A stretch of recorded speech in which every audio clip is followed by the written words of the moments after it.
Sing beling sing nganten, secara makna berarti tidak hamil, tidak menikah.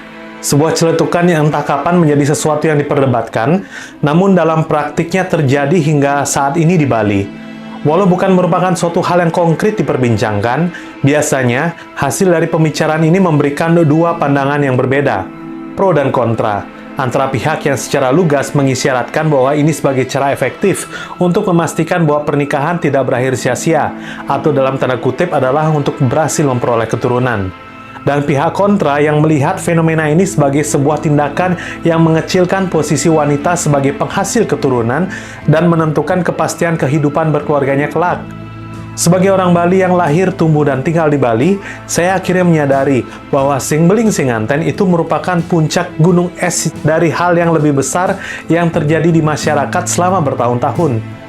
Sebelum Anda merasa salah paham karena topik yang diangkat kali ini mungkin bertentangan dengan prinsip yang Anda anut, saya sarankan untuk menonton video ini hingga tuntas. Karena bisa jadi, layaknya seperti gunung es, hal yang dibahas kali ini juga sebenarnya telah terjadi, namun tidak disadari di kehidupan Anda, pasangan Anda, serta keluarga besar Anda. Pernikahan memiliki makna yang multidimensi. Pernikahan menjadi jawaban atas ikatan yang berlandaskan komitmen emosional dan psikologis, yang mampu mempererat hubungan, serta memberikan rasa aman dan dukungan bagi kedua belah pihak hingga puluhan tahun. Dari sisi hukum diutarakan bahwasanya pernikahan adalah ikatan lahir batin seorang pria dan wanita dengan tujuan membentuk keluarga yang bahagia. Keluarga bahagia merupakan pasangan suami istri yang di kemudian hari menjadi ayah ibu dengan anak-anaknya. Keberadaan anak juga menjadi tujuan dari pernikahan. Anak yang diharapkan tentunya memiliki misi suci perihal dirinya dilahirkan ke dunia.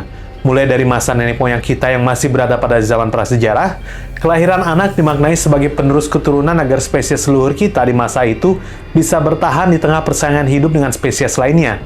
Nah, kalau dahulu para wanitanya melahirkan anak, para prianya berperan untuk berburu dalam pemenuhan makanan dari keluarga kecil mereka di masa itu, sekaligus menjadi figur untuk melindungi keluarganya.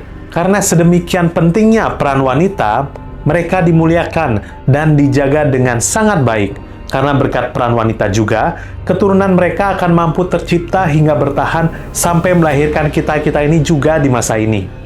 Pemuliaan wanita ini juga terkandung dalam ayat-ayat kitab suci di berbagai agama. Di agama Hindu, semua ini diutarakan juga dalam kitab Menawa Dharma Sastra.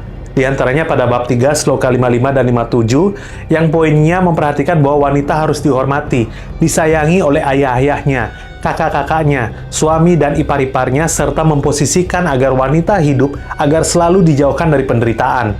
Karena disuratkan bahwa ketika wanita hidup dalam kesedihan, maka keluarga itu akan cepat hancur. Tetapi di mana wanita tidak menderita, maka keluarga itu akan selalu bahagia. Pemuliaan wanita tersebut bersinergi dengan kebutuhan nenek moyang yang sempat kita bahas tadi, tentang meneruskan keturunan. Secara logika, wanita yang mengandung tentu harus dijaga dengan baik, karena perubahan emosi sekecil apapun akan langsung berpengaruh pada janin yang dikandungnya, dan membentuk sedikit tidak dirinya pada kehidupannya nanti. Kelak, bayi yang dilahirkan akan mampu memberikan peran terbaik pada keluarga dan menggantikan posisi orang tuanya untuk diemban di kemudian hari.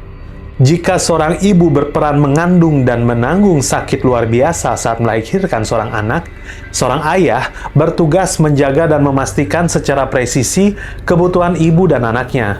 Di Bali, posisi pria menjadi fundamental karena Bali menganut yang namanya sistem patrilineal, yang dimana laki-laki menjadi pewaris utama keluarga. Implikasi dari posisi ini merujuk pada hukum waris, keagamaan, dan peran sosial dalam keluarga yang dikomandoi oleh laki-laki atau purusanya. Memiliki anak berarti kesempatan yang sangat baik untuk meneruskan tongkat estafet kewajiban tersebut bagi generasi berikutnya. Namun apa yang terjadi jika sebuah keluarga di Bali tidak dikaruniai anak? Disinilah semuanya bermula. Jika merujuk pada isi beberapa kitab suci seperti Manusmriti dan Bhagavad Gita, kehadiran seorang anak dalam sebuah hubungan pernikahan adalah wajib hukumnya. Hal ini merunut pada tanggung jawab dalam konteks sosial, adat, dan budaya masyarakat Bali. Keterkaitan kehadiran anak sebagai penyambung karma keluarga dan para leluhur itu menjadi penting. Dan karena itu, suami dan istri wajib memiliki keturunan sebagai bentuk pelaksanaan dharma, dan melalui anaklah mereka akan mencapai dunia para leluhur. Di konteks sosial, anak khususnya laki-laki juga akan menjadi penerus keluarga dan pengemban tugas di pura, atau tempat bersembahyang bagi umat Hindu dan juga Banjar. Banjar itu dapat disebut sebagai ruang komunitas lokal di suatu tempat yang menerapkan hukum-hukum tradisional. Kalau dicari persamaannya, Banjar itu mirip seperti rukun warga. Nah, kalau anak perempuan di Bali disiapkan untuk bisa tumbuh berkembang dengan baik dan mampu mengayomi nilai-nilai adat untuk pada suatu masa, ia akan masuk ke keluarga laki-laki dan meneruskan kehidupan selanjutnya sebagai seorang istri dan juga seorang ibu. Sesuai dengan konsep patrilineal yang ada di Bali. Memiliki keturunan menjadi sebuah acuan wajib tidak tertulis bagi pasangan yang menikah. Hal ini akan sering didengar dalam basa-basi di ranah sosial masyarakat Bali. Tidak hanya di Bali, kita juga sering mendengar basa-basi yang sepertinya tidak berkesudahan saat bertemu seseorang, kan? Ketika masih sekolah, kita ditanyakan sudah lulus, atau mau kuliah di mana? Ketika sudah lulus kuliah, ditanyakan di mana kerja, kapan mau menikah? Saat sudah menikah, ditanyakan sudah punya anak berapa, dan sebagainya. Mungkin Anda pernah berada di momen itu, kan? Tapi seperti itulah Indonesia. Kita memang terkenal ramah tamah di mata dunia. Basa-basi menjadi model pengakraban diri walau terkadang melewati batas privasi. Terkadang basa-basi sepintas ini memberikan bekas yang kuat dalam benak lawan bicaranya. Terlebih adanya tuntutan yang disepakati dalam tanda kutip bahwa kebahagiaan utama dalam keluarga adalah memiliki anak. Membuat para pasangan yang telah menikah berpikir dalam terkait peranannya yang entah kapan berganti menjadi ayah dan ibu. Belum lagi pada suatu fakta yang tidak dapat dibantah bahwa pewarisan segala aspek itu didominasi oleh keturunannya terutama laki-laki. Tuntutan ranah sosial yang besar biasanya akan mengerucut pada satu objek yang diketahui akan mengemban tugas itu suatu hari nanti, yaitu pada para suami. Lingkup keluarga juga sudah pasti akan bersinggungan dengan topik ini, karena mekanisme sosial ada di masyarakat Bali selalu bersisian antara aspek terkecil mulai dari individu, keluarga, hingga lingkup sosial yang lebih besar dalam skala desa adat di suatu tempat. Tekanan dari sosial masyarakat mencapai keluarga, keluarga besar kemudian ke keluarga inti, yang dituakan pada setiap keluarga inti memberikan wejangan yang diharapkan diikuti oleh yang muda, hingga sampai pada pasangan yang baru menikah. Beban tuntutan terukir di pundak suami. Suami mengharapkan pada sang istri agar bisa sesegera mungkin menghasilkan buah hati. Semua ini terbentuk secara tidak disadari, menciptakan efek domino yang berujung pada tekanan psikologis hingga ke generasi berikutnya. Selanjutnya, kita sebut ini sebagai tekanan sosial berjenjang.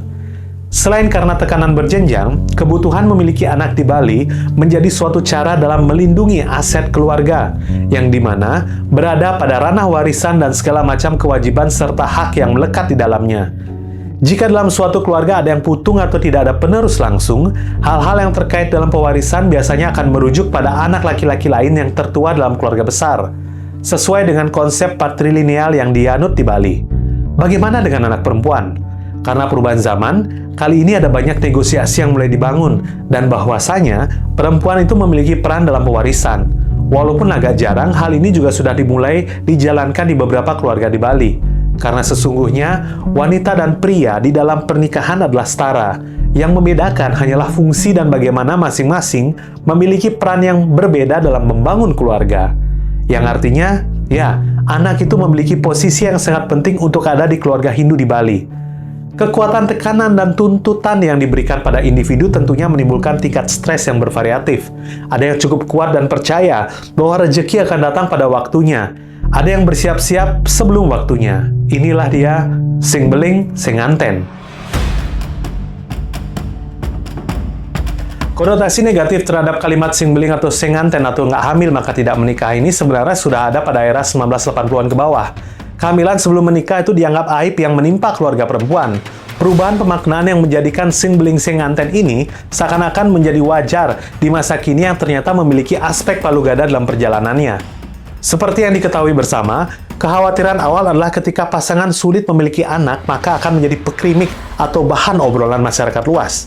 Sedangkan, ada alasan lainnya yang mengungkapkan sing beling sing nganten ini dilakukan, yaitu untuk mendapatkan izin dari keluarga besar pihak perempuan, terlebih jika pihak laki-laki berasal dari struktur warna yang berbeda atau banyak orang bilangnya beda kasta. Yang menjadi permasalahan adalah jika ada yang menggunakan kalimat sing beling sing nganten sebagai pembenaran dalam melakukan hubungan seksual serta ancaman yang jika tidak dituruti dengan segala konsekuensi negatif dalam ajakannya. Sikap manipulatif ini menjadikan perempuan sebagai objek percobaan dengan stigma yang membuatnya tidak bisa berkelit di kemudian hari. Kontrol paksa ini terkadang tidak terlihat karena tertutupi oleh rasa sayang yang telah terbangun dari hubungan sekian lama dan harapan untuk meneruskannya ke jenjang pernikahan. Dalam kasus yang cukup ekstrim, ada juga laki-laki yang telah menghamili pasangannya, namun menolak untuk menikah, sehingga secara adat dibuatkan upacara sedemikian rupa agar sang jabang bayi dapat diangkat anak oleh orang tua dari wanita yang mengandungnya. Sehingga posisi anak tersebut otomatis menjadi adik dari perempuan yang sebenarnya itu adalah ibunya sendiri. Dan inilah kasus yang pernah terjadi di Bali. Fenomena sing beling sing nganten hingga kini menjadi perdebatan di masyarakat. Dari beberapa narasumber yang saya wawancarai, sing beling sing nganten dianggap sebagai sesuatu yang cukup jahat dilakukan kalau dilihat secara pemaknaan. Kalau hamil itu dinikahi, tapi kalau tidak hamil berarti kan nggak dinikahi katanya. Kan jadinya nggak adil bagi pihak perempuan. Belum lagi kalau yang dilahirkan itu anak cewek, nanti pihak perempuan lagi disalahin. Padahal kalau dalam pembentukan janin, laki-laki itu yang memiliki peran dalam menanamkan bibit untuk menjadi anak itu menjadi cowok atau cewek. Kira-kira begitulah ungkap salah satu narasumber yang saya wawancarai. Dari case ini, kita bisa memiliki sudut pandang bahwa fenomena sing beling sing nganten itu menjadi sebuah hal yang sangat merugikan pihak perempuan. Tapi penasaran nggak? Kira-kira apa yang dikatakan oleh narasumber yang lain? Narasumber lain berkata, kalau saya nggak hamil duluan, kemungkinan besar saya tidak menikah. Karena ada perbedaan kasta antara saya, ini cerita dari pihak perempuan ya, dan juga dari suami. Walaupun akhirnya dia hamil dan sempat ada konflik di keluarga besar, tapi lama-kelamaan semua menjadi mereda dan yakin bahwa memang takdirnya dia bersama si suami itu. Nah, pandangan yang cukup berbeda ini datang dari pihak perempuan yang memang memiliki kasta lebih tinggi dari prianya. Pada akhirnya, mereka bersepakat untuk melakukan ini agar mendapatkan restu dari kedua belah pihak. Kalau narasumber tadi adalah perempuan, bagaimana dengan narasumber laki-lakinya? Nah, ini malah lebih bervariasi lagi, tergantung pada kondisi sosial masing-masing. Bagi yang belum menikah, ada yang melihat sing beling sing nganten itu merupakan sesuatu hal yang mau tidak mau harus dia lakukan karena tuntutan keluarga yang harus pasti memiliki anak agar tidak sia-sia menikah di kemudian hari. Tentunya ini merupakan sebuah tuntutan yang besar dan membuat sebuah keputusan yang tentunya berat juga bagi dia. Ada juga kok narasumber yang melihat bahwa sing beling sing nganten itu tidak perlu dilakukan karena dirinya yakin bahwa anak akan datang pada waktunya. Ibaratnya kalau sudah rezeki pasti akan datang. Jadi kalau menikah duluan ya sebenarnya tidak masalah juga.